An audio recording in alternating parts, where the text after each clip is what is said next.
¿no erráis por esto? Porque ignoráis las escrituras y el poder de Dios. Yo ese texto voy a meditarlo, voy a escudriñar de qué se trata. Dice dos cosas. Cuando habla de errar, habla de cometer errores. Y el Señor dice, ustedes cometen muchos errores, le quiso decir a sus discípulos, y le estaba diciendo a un grupo de conocedores, porque en ese momento, cuando usted mira el contexto, están hablando los saduceos, no estaban los fariseos, sino los saduceos. Son dos grupos religiosos de ese tiempo, y los saduceos no creían en la resurrección de los muertos.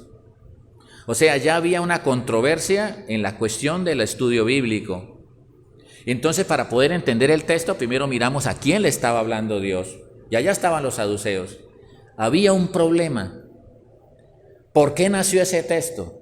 ¿Por qué Jesús dice, erráis por esto, no erráis por esto? Porque ignoráis, porque desconocen las escrituras y desconocen el poder de Dios. ¿Será que nosotros desconocemos uno de los dos o desconocemos los dos? Hay algo que en ese texto descubre uno grandes bendiciones. ¿Y qué pasa si dejo de desconocer la palabra? ¿Y qué pasa si empiezo a conocer el poder de Dios? ¿Usted imagina si llega usted a cada día a conocer el poder de Dios? ¿En qué consiste el poder de Dios? Estos tenían un problema ahí con Jesús porque estaban hablando. Recuerden ese pasaje, antes de hablar eso, se le acercaron y le hicieron una pregunta a esos hombres que llevaban tiempo escudriñando la Biblia. Y le preguntan a Jesús que una mujer había enviudado 7 veces. Y le correspondía a una mujer que muriera el marido, y si tenía hermano, al morir el marido y no dejar niño y no dejar herencia, necesita tomarle al otro hermano. Y si moría ese hermano, lo tomaba el otro, y si moría ese, lo tomaba el otro. O sea que la viuda tenía que pasar por los 7 hermanos si no tenía hijo, y la tenían que tomar. Imagínense eso. Entonces ellos le preguntan a Jesús, los que no creían en la resurrección: Señor, ahí está la pregunta, ¿con cuál de los 7 se quedará con la viuda en el cielo? Esa fue la pregunta que mandó a Jesús a decir ese texto. ¿Con cuál de los 7 hombres se quedará en el reino de los cielos? ¿Con el más gordito? ¿Con el más consagrado? ¿Con el primero?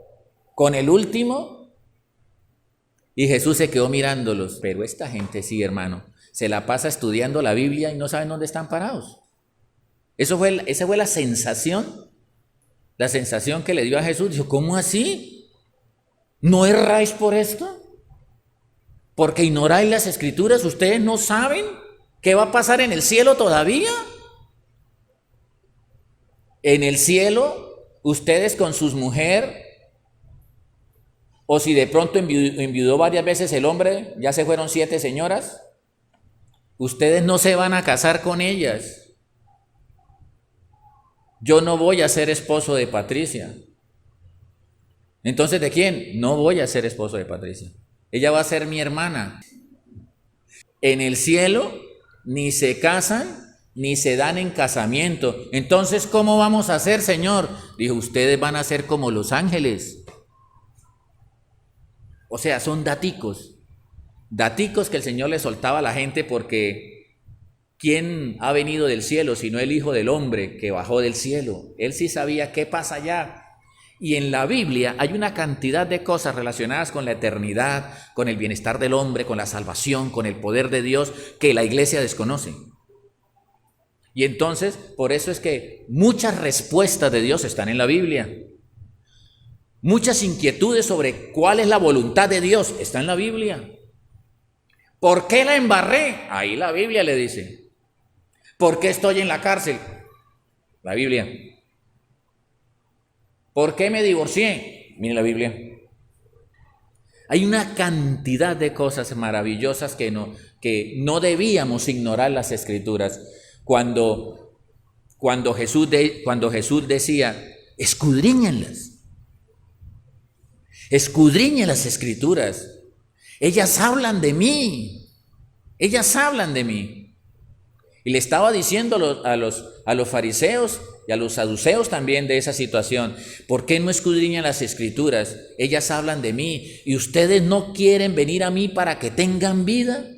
Resulta que en ese libro, en la palabra de Dios, está plasmado el pensamiento, la voluntad, todo el plan de Dios con el hombre. Y por eso es que en Mateo 22, 29 dice ese texto, mírenlo allí.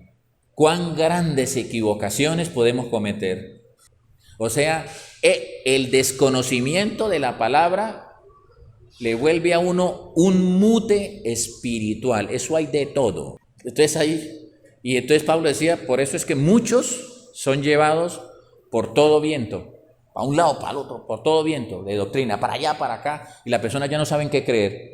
Entonces, aquí dice en el texto, respondiendo Jesús les dijo, se están equivocando por pura ignorancia. O sea, hay una de las cosas que no debemos nosotros ignorar.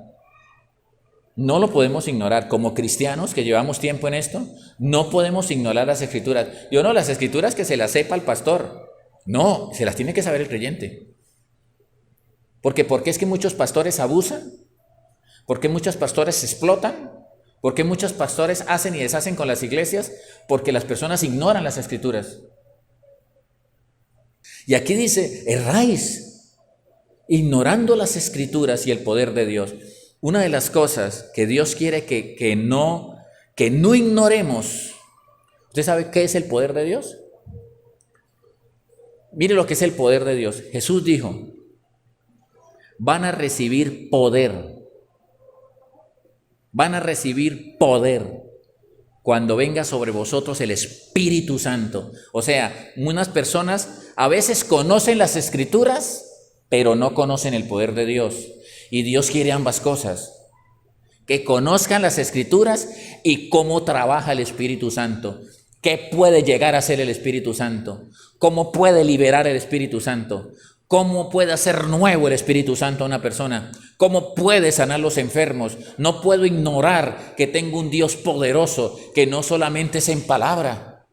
Pablo decía, yo no vengo a predicarles solamente en palabra, sino en poder del Espíritu Santo. Y la iglesia necesita el poder del Espíritu Santo.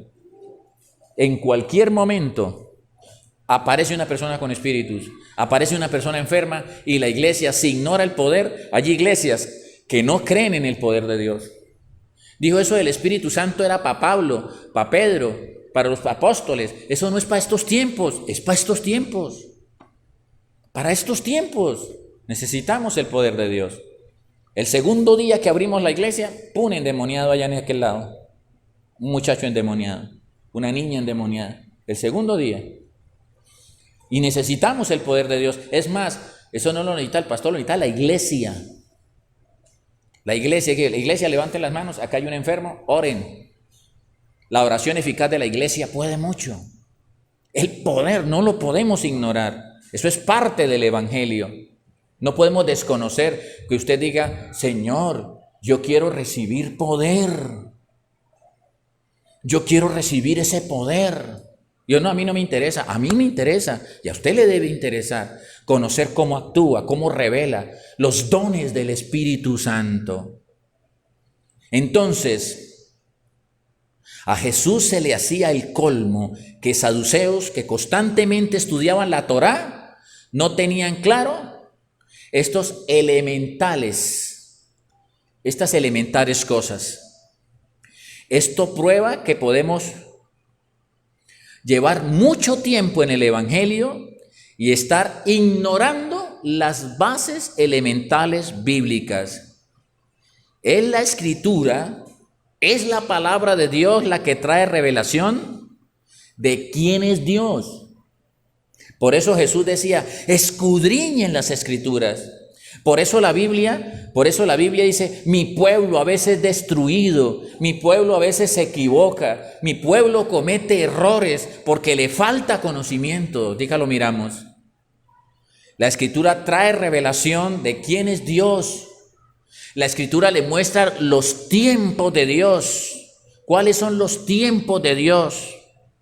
Los propósitos de Dios están en las Escrituras, el plan de Dios, la voluntad de Dios. La Biblia me muestra el carácter de Dios. Y el Señor dijo, y una de las cosas que yo quiero es que mi pueblo me conozca. Me conozca. Cuando usted conoce a Dios, usted sabe. Mire, cuando usted conoce a una persona, usted sabe cómo entrarle a la persona. Sabe cómo entrarle. Mire, cuando usted conoce la misericordia de Dios, muchas mujeres supieron tratar con Dios, con hijos endemoniados, y se le iban a Jesús buscando la misericordia. Por la misericordia. Una de las cosas que usted debía estudiar es, y un día esto lo damos, ¿qué es la misericordia de Dios? ¿En qué consiste la misericordia de Dios? Conocer a Dios, el carácter de Dios es muy importante. Para poder usted entrar a una persona, bien hay que conocerla, es igual con Dios. Miremos Oseas capítulo 4, versículo 6. Oseas capítulo 4, versículo 6. No olviden eso, hay que conocer las Escrituras y el poder de Dios. A usted no puede venir ningún líder o pastor a querer a usted empantanarlo o querer a usted extraviarlo cuando usted tiene clara la palabra. Dice, no, un momento, mire lo que dice la Biblia. Mire lo que dice la Biblia. Mi pueblo fue destruido porque le faltó conocimiento.